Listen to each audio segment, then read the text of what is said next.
Hello and welcome to study math of class 7th. And students,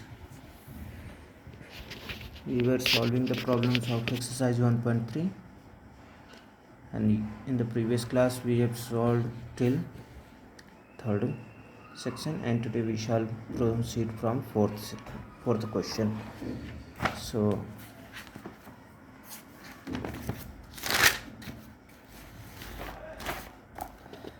fourth question: in a class test of science, 3 marks are given for every correct answer and -2 marks are given for every wrong answer, and no marks for not attempting the questions. Rahul scores 20 marks if he has got 10 correct answers. How many questions has he attempted wrongly?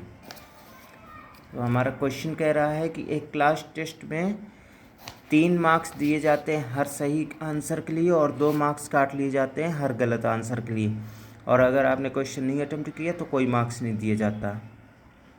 Rahul को total 20 marks मिले हैं, तो अगर उसने 10 सही answer दिए तो हमें पता करना है कि कितने क्वेश्चंस उसने गलत अटेम्प्ट किए थे। So marks awarded for correct answer कितने दिए जा रहे हैं? 3 marks. Questions attempted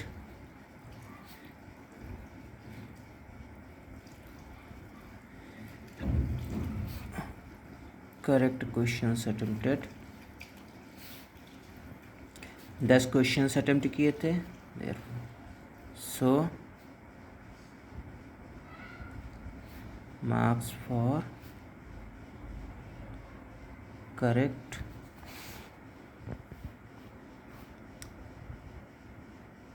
questions is equal to 10 into 3 equal to 30 marks. ये आपके करेक्ट क्वेश्चन के लिए हैं, उसको 30 मार्क्स होंगे।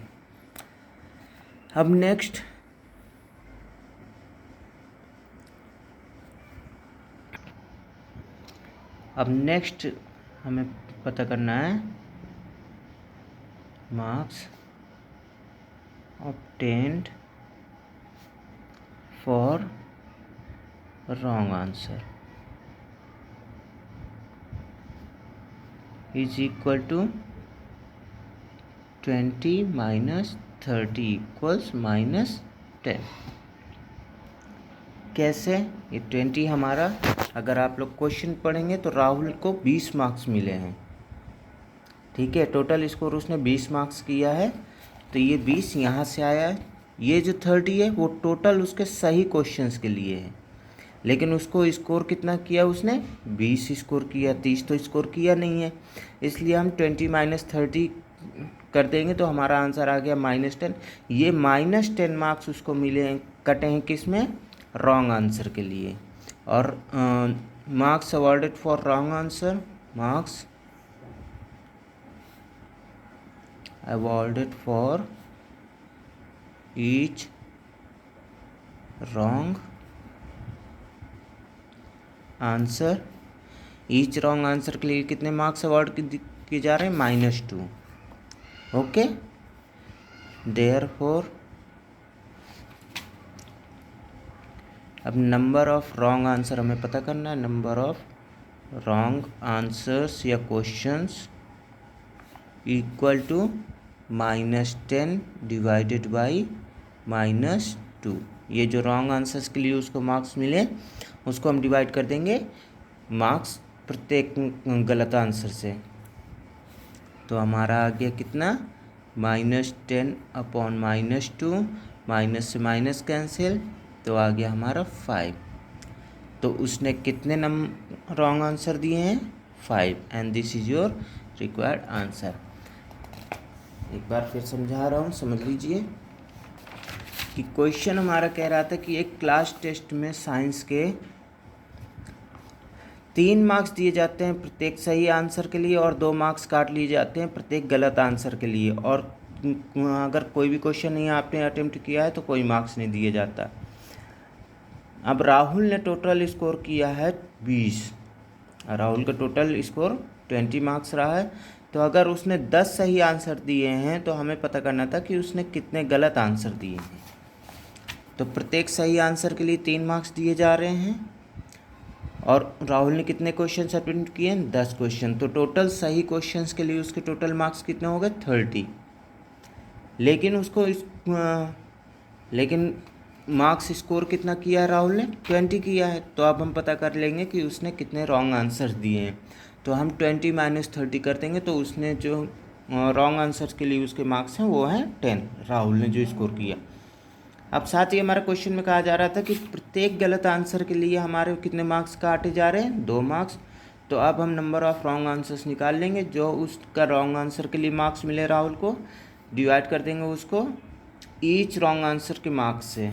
तो हमारा आंसर आ जाएगा 5। तो उसने कितने रॉन्ग आंसर दिए हैं? 5 रॉन्ग आंसर्स उसने दिए। Now next question.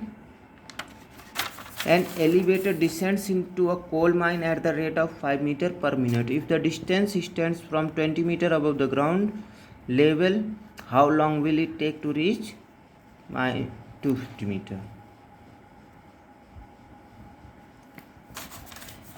क्वेश्चन कह रहा है कि एक एलिवेटर है, वो एक कोल माइन यानी कोयले की खदान में नीचे जाता है 5 मीटर पर मिनट के रेट से, मतलब 1 मिनट में 5 मीटर नीचे जाता है।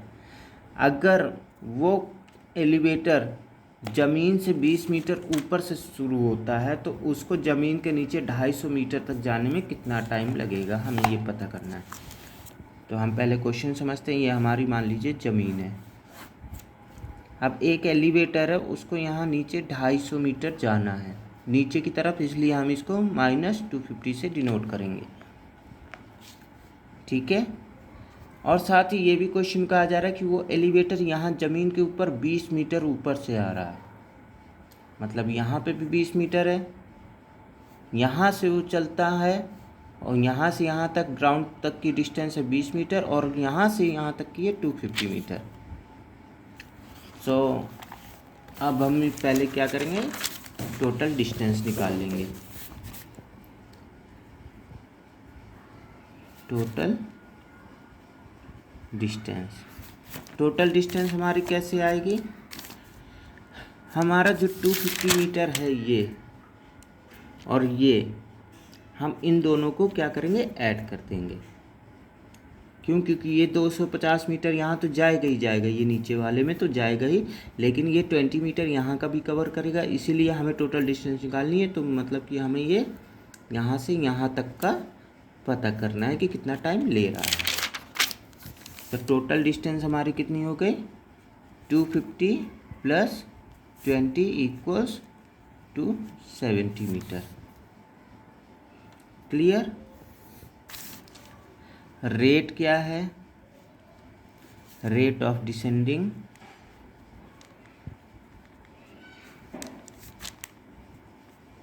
5 metre per minute. Therefore, time taken to cover 270 meter equal to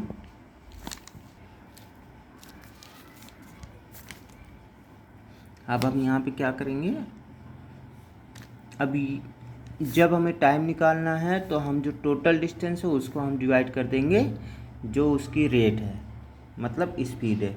अगर आप लोगों को स्पीड का फॉर्मूला याद हो तो स्पीड का फॉर्मूला होता है speed equal to distance upon time.